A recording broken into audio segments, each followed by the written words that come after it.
Good evening, Commonwealth, and thanks for watching the Channel 2 News. I'm Ashley McDowell. Let's take a look at tonight's top stories. A police chase leads to a crash and flee on foot in Garapan. Also tonight, the House minority receives requested documents on the governor's expenses. And there's a new age to purchase any tobacco products. We have the details. In sports, the evolution of a ballpark continues. Stay with us. These stories and more are next.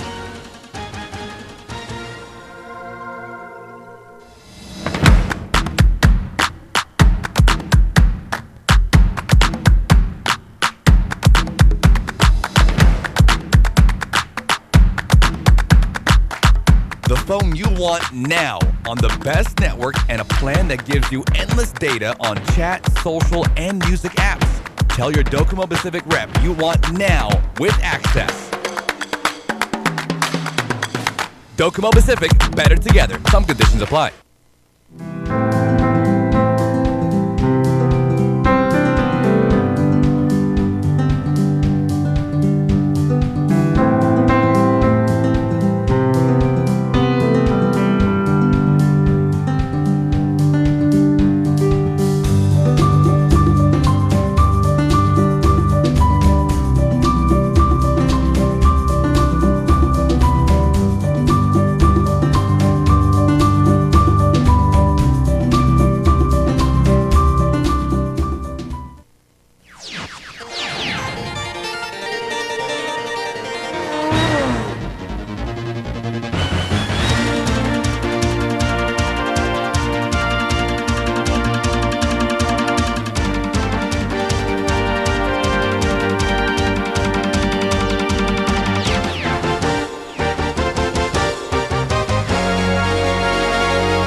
Hafa Day, Tirawami, and good evening, Commonwealth. Today is Wednesday, January 22nd, 2020. A male led police on a chase this evening that ended with a crash into a concrete sign and a flee on foot. A hit and run didn't end so smooth for a male in a red Toyota Tacoma. According to the Department of Public Safety, the suspect was fleeing from an officer while driving in an unsafe manner. The male then struck a concrete structure at the Mihaville estate and proceeded to flee on foot. Officers caught up with the suspect and managed to apprehend him. The male has been booked at the Department of Corrections. The name of the individual was not released as of news time. A security guard at the poker establishment across the street says he saw the crash take place as the male was making a right turn. Just that time very traffic, that's why he turned right and hit over there and opened the car and ran inside. I see already that because I'm looking at police follow him. He get open the door and run after they cannot see anything. In the courtroom of Judge Joseph Camacho, a male withdrew his plea of guilty to possessing crystal methamphetamine. 28-year-old Joseph White pled guilty to possessing 0.1 grams of meth on February 1st of 2019, but withdrew his plea asking for a later change plea date. According to court documents, on January 29, 2019, police met with the cooperating source regarding the drug distribution of White. Prior to that date, the cooperating source had met with White in a prearranged location in Chalampiao to purchase crystal methamphetamine, commonly known as ice. White stated that if he ever needed to purchase ice, that he could call or meet with White anytime to purchase about $20 to $30 worth of ice. A change of plea is now scheduled for February 19th at 10 a.m. Today is the deadline of an extension requested by the Department of Finance to turn over documents to the legislature that pertain to allegations made against the Sinai governor. Sally Lemus reports.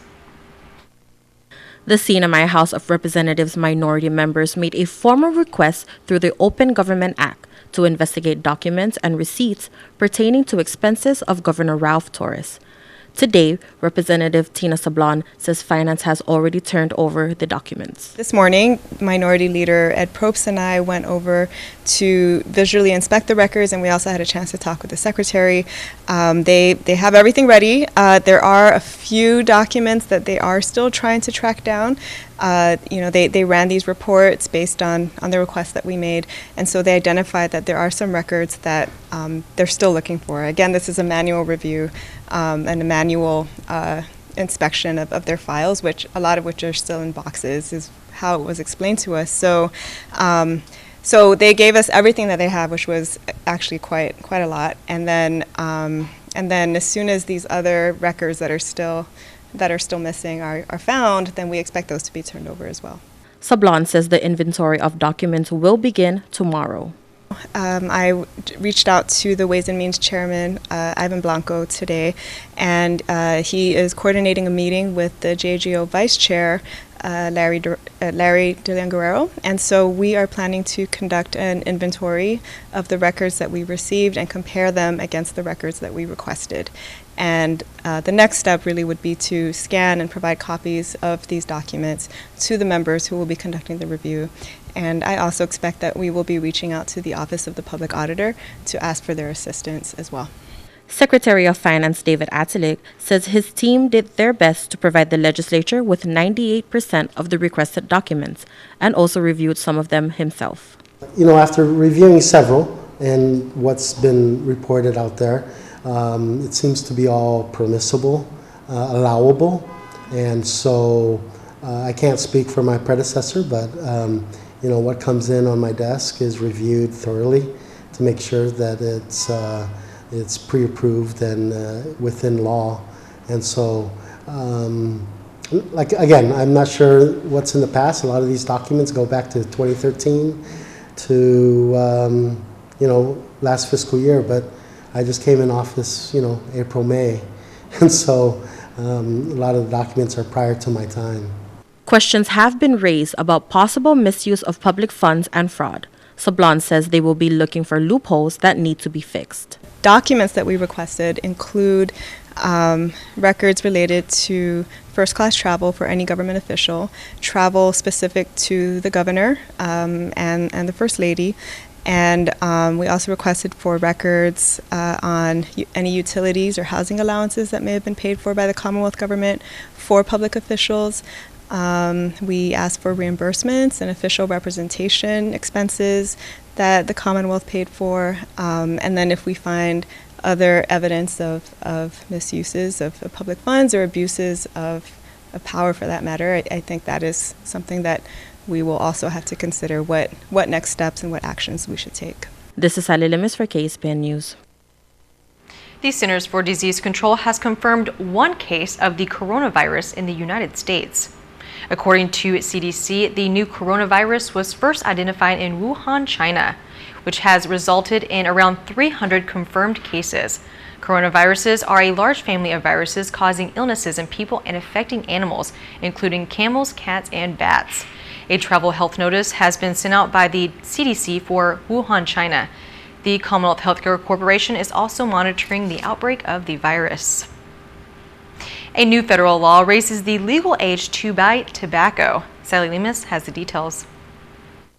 President Donald Trump has signed into law the new age limit to buy tobacco products from 18 to 21. This mandate also applies to the Commonwealth, and this morning, the Committee on Judiciary and Governmental Operations met with the Alcohol Beverage and Tobacco Control for amendments on the CNMI Tobacco Control Act. David Maratita, director of the ABTC, says if any person or establishment is caught in violation of the new federal mandate, it will lead directly to monetary penalties. For stricter implementation on the mandate, Maratita says establishments will need to undergo recertification training if caught selling tobacco to persons under 21 and will receive a stop sell order. The JGO committee will bring HB 21-92 to the chamber for further assessments. This is Sally Limis for KSPN News. Coming up, we welcome new citizens to the United States at the naturalization ceremony. Stay tuned.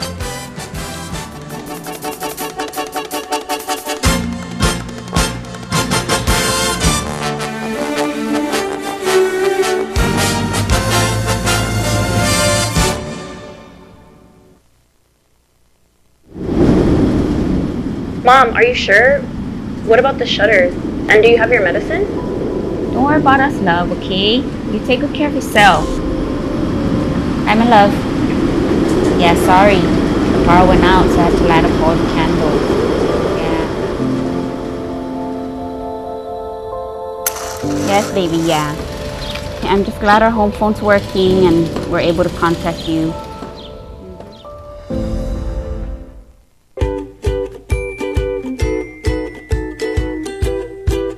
Winigi PHI Pharmacy in Gofadahi, Hihinim Lomo. Our complete line of pharmaceuticals and lowest prices ensure you get the treatment that you deserve. Our compassionate, friendly, multilingual staff will take the time to get to know you, explain your medications to you, and answer any questions that you may have. Ngere eyor sumaye ukalweres ren, kuchu wayor safeye emal ebalusyu lalyamweres. Inumin ang inyong gamot ayon sa inireseta ng inyong doktor at alinsunod sa bilin ng inyong pharmaceutical. We accept most insurance, but in case you don't have coverage, we offer cost-effective generic drugs. PHI Pharmacy, your lifelong partner in health. PHI, the pharmacy you can trust. Welcome back to the Channel 2 News. The naturalization ceremony was held at the federal courthouse today, and right around the time of a holiday that celebrates an influential American civil rights leader.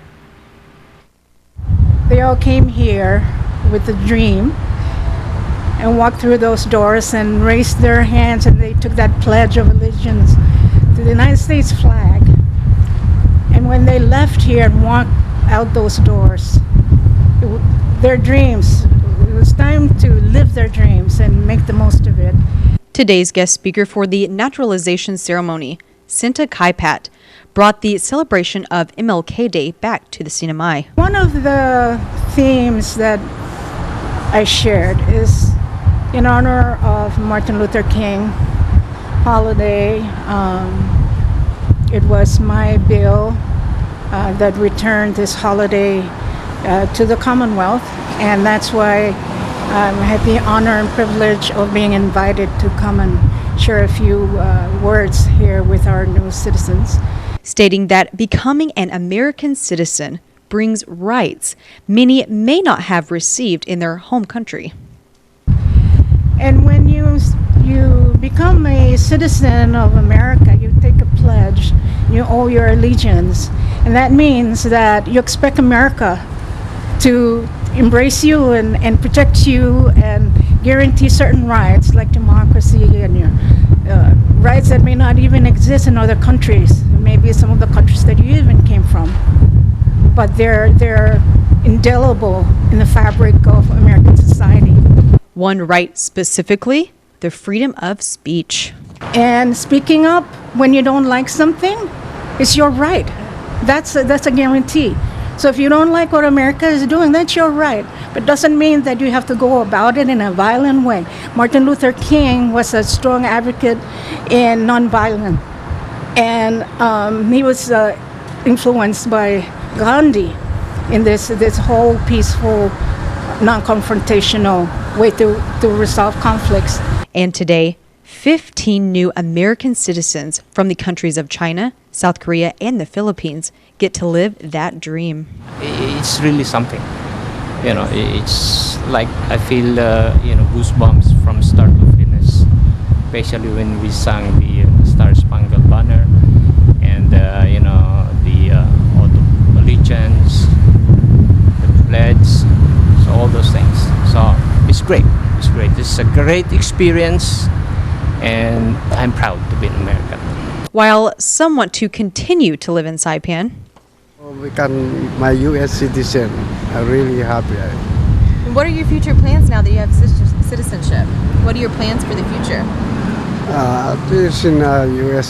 Saipan, only Saipan. To stay in Saipan? Yes. How long have you lived here in Saipan? I live in Saipan is 35 years. some want to practice the 15th Amendment, having the right to vote. Excited. Yeah, what are your future plans? First thing I want to do, I'm planning to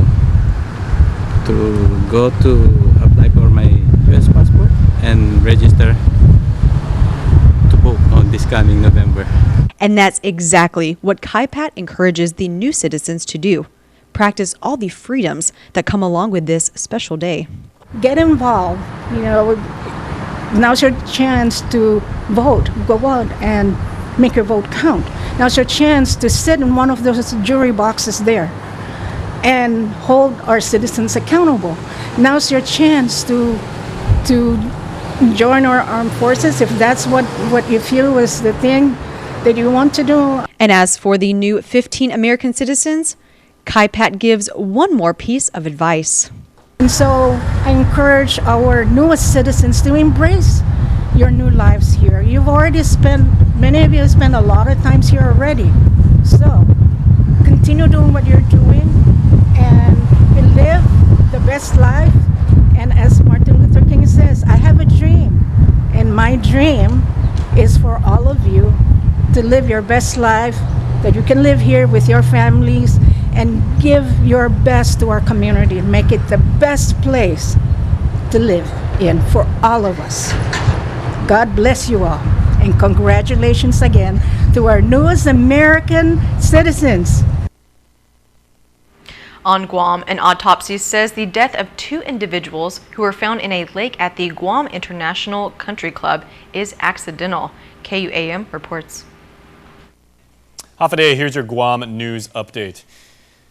An autopsy was performed on the man and woman pulled from the lake at the Guam International Country Club. According to GPD, it was determined the cause of death was asphyxiation by drowning, with the manner of death ruled accidental. It was on the morning of January 10th where the Guam police, as well as the Guam Fire Department, responded to the Dedido golf course. The pair, who were registered guests, were found in one of the lakes. Rigor mortis had set in on the male's body, and first responders attempted to perform CPR on the woman. A historic moment was seen as the investiture of the sacred pallium happened for Archbishop Michael Burns. The ceremony as conferred by Archbishop Novatus Rugambwa. He is the Pope Francis's representative, the apostolic delegate in the Pacific. A pallium is a 3-inch wide band worn around the neck that is conferred to newly named archbishops. It's worn over vestments and symbolizes an archbishop's unity with the Pope, as well as his authority and responsibility to care for the flock entrusted to him. Well, after 3 years of negotiations, the Navy announced an agreement to establish a discipline process for the commander of Joint Region Marianas to have the authority to implement prudent explosive safety principles. The agreement will have an immediate impact on billions of dollars in military construction, including the relocation of Marines from Okinawa. The agreement reportedly stops extended delays for essential military construction projects and enables saving U.S. taxpayers hundreds of millions of dollars. Go to KUM.com for more. Thank you, Jason. Coming up, horizontal integration of resources pays dividends. We're talking sports, of course, and that's up in the Sports Report next.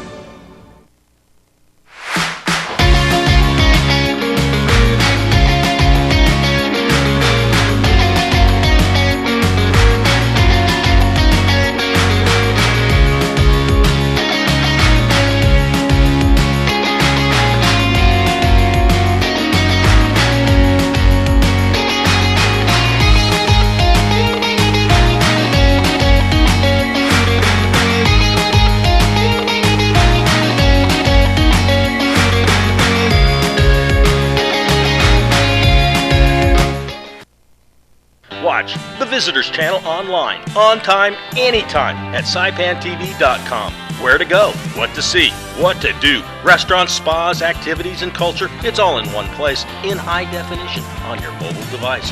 saipantv.com. Check it out. Buenas sports fans.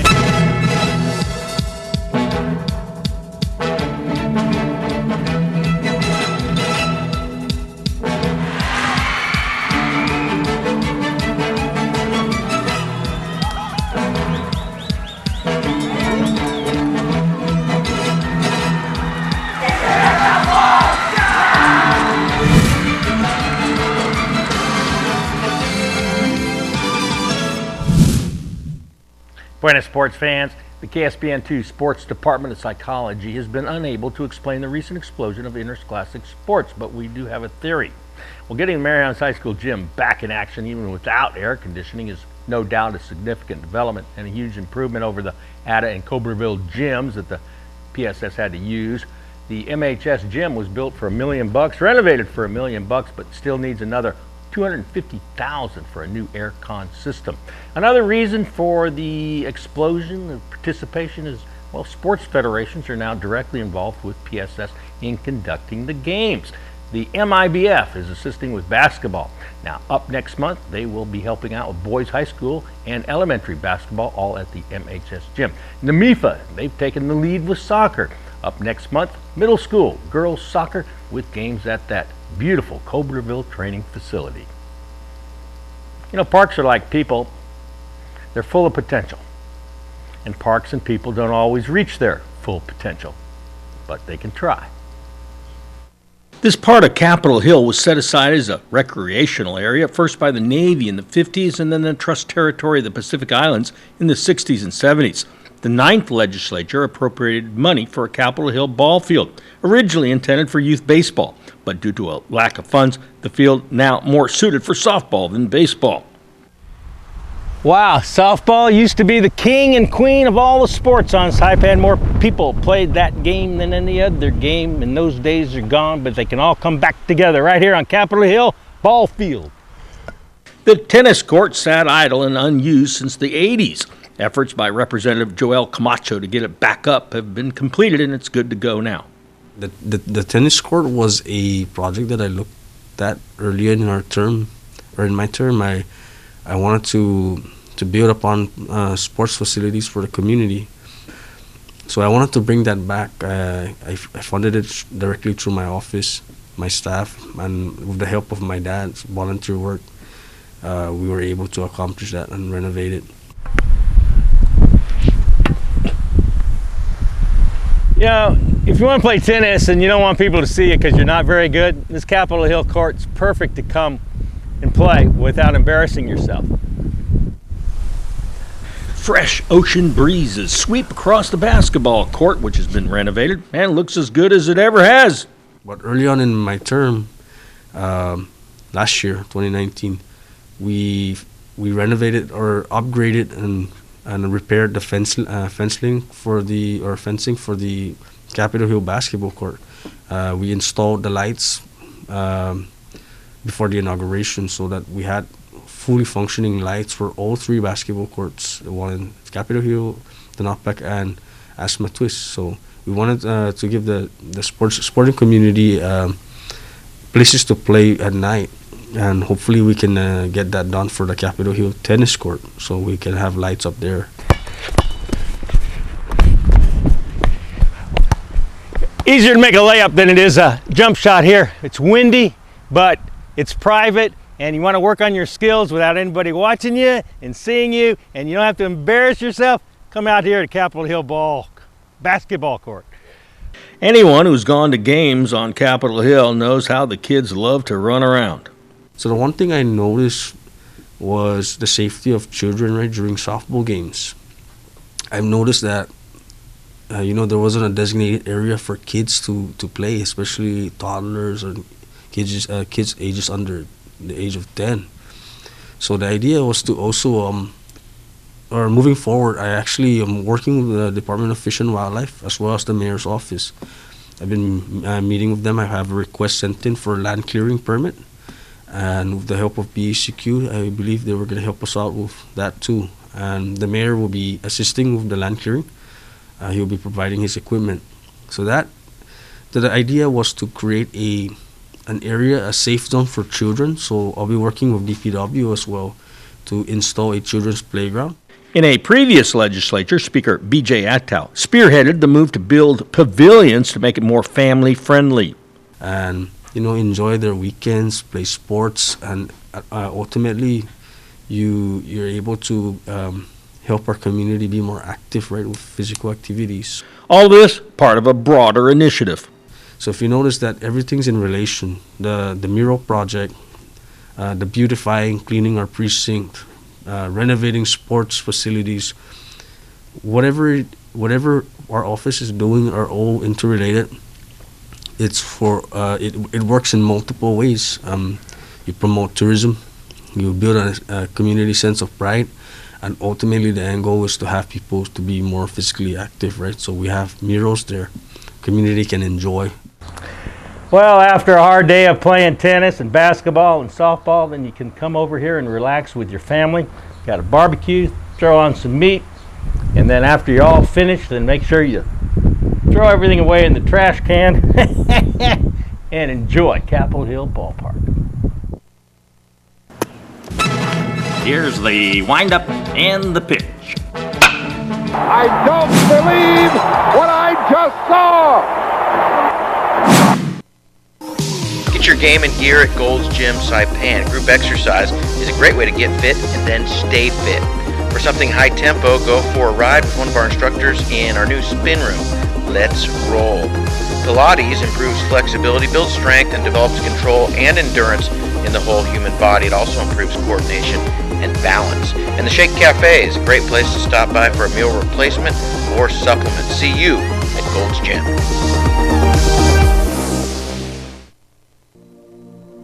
Traveling or laying over on Guam? Don't wait around. Zip into Guam Adventures at Zipline Park inside the Hilton Resort and Spa.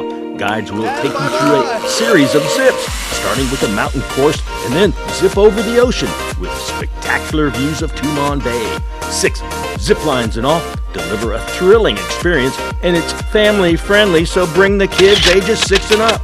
You'll love the security of double lines and a new braking system to make riding smoother. The towers are named after the islands in the Marianas.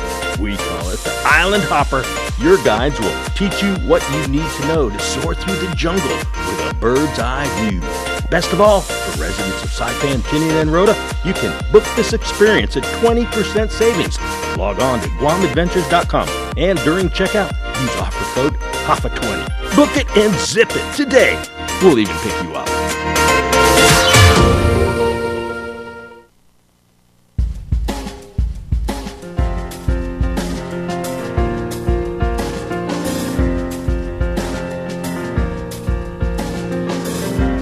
Today's high only 84, the low 74, humidity 65% tomorrow. Partly cloudy, isolated showers, east winds 15 to 25 miles an hour, high 86, low 76. High surf advisory in effect. Rip currents, another advisory for those. Seas 8 to 11 feet, sunrise 6:47, sunset at 6:10 now. And that is it. That's it for news, sports, and weather on this beautiful, kind of cloudy, kind of cool Wednesday. See you back here tomorrow night. Thank you for watching and good evening.